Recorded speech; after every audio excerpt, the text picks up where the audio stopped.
One of the most important things to understand about trauma that a lot of therapists get wrong and a lot of people are completely misinformed about or unaware of is dissociation. What is dissociation? Dissociation is a biological response to overwhelming trauma, overwhelming emotional intensity, or overwhelming fear. When we feel something that is too intense to handle, to stay present with, when it exceeds our capacity to stay present with the feeling, as in a situation that you can't escape from, like the deer getting eaten by the lion. Once it's attacked, it's on the ground, it's about to get devoured, it dissociates completely. It's not playing dead. It's not aware of what it's doing. It's an automatic response. It's biological, and it's a shutdown. It's an internal numbing experience that happens emotionally and physically so that you do not feel more overwhelming pain and you can continue to try to survive.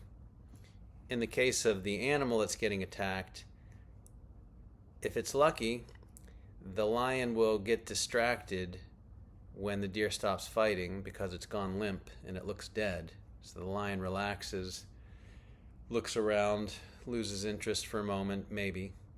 And in that moment that it looks away, the deer sometimes will rebound and find new energy that then becomes its escape route. And then it shakes the trauma out and it returns to homeostasis, to normal.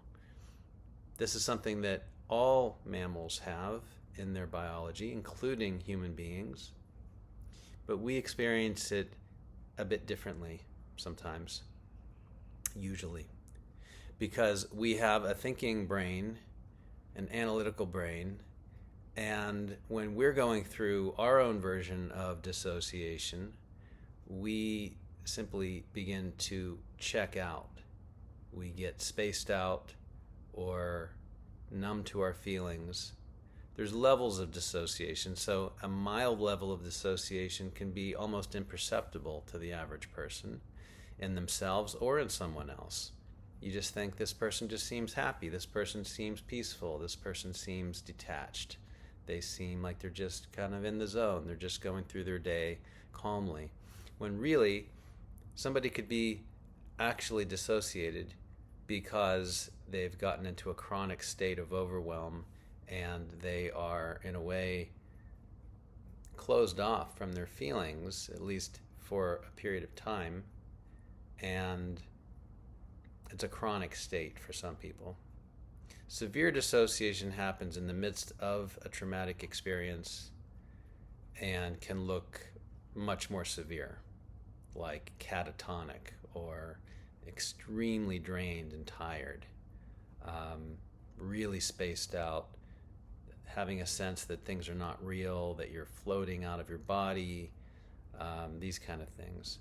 But the average person out in the world is walking around with a certain level of dissociation all the time, and we just don't recognize that. So when we're dealing with our own traumas, or if you're a practitioner or therapist working with someone who's got trauma and you're working on their trauma, in the course of working through it, as you're working through those feelings and those feelings become intense, it can create more dissociation. More of that overwhelm can happen right in front of you. And most therapists feel that that's a problem, that they don't know what to do with that, they don't know how to resolve that, and it feels like the process has derailed, it feels dangerous, it feels out of control, now we don't know where to go from here, we can no longer move forward. When the reality is, if you understand dissociation, if you don't fear it, if you respect it and understand that it's your body taking care of you, helping you to feel less intensity, if you gently approach it with that lens, you can help somebody or help yourself to navigate it and gradually come back out of it, back into feeling grounded again.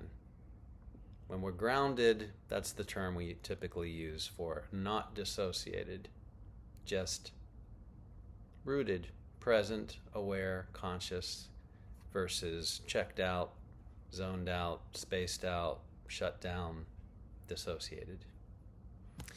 I'm going to be making more videos on this because it's a big subject and a very, very important subject. So for now, I'll just leave you with that. Thanks.